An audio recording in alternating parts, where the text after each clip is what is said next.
السلام عليكم ورحمة الله وبركاته. يا هلا مرحب، حياكم الله. مع أخوكم علي مقبول أمام النخل الحياني. زي ما أنتم شايفين بفرجكم على كميات النخل اللي كتير ناس شككت في كميات النخل.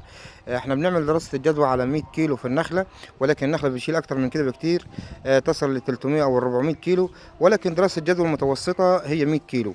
وبنزرع الفدان زي ما أنتم فاهمين على 6 في 6، يعني الفدان بياخد 116 نخلة.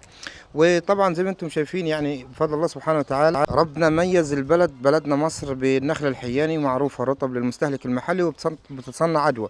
وطبعا بسبب الازمات الغذائيه اللي بتمر في العالم، طبعا تصنيع العدوى اصبحت مطلوبه بالاخص في الايام المقبله، يعني خلال العشر سنوات المقبلين.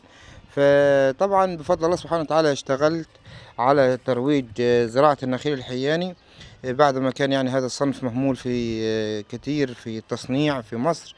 واصبح بفضل الله سبحانه وتعالى ياخد مجاله التسويقي، يعني يصل الكيلو دلوقتي رطب يمكن ل10 جنيه او فيما ازيد. زائد ان كيلو العدوى يعني بفضل الله سبحانه وتعالى وصل الى 50 و80 جنيه. تمام. زائد احب اقول لاهلي ان النخل الحياني بتدي انتاج على ال5 سنوات، انتاج كامل، بعكس اصناف النخيل التانية. واصحاب المزارع عارفين، بالاخص السيوي وال9 سنين يقعد 9 سنين عم يدي انتاج.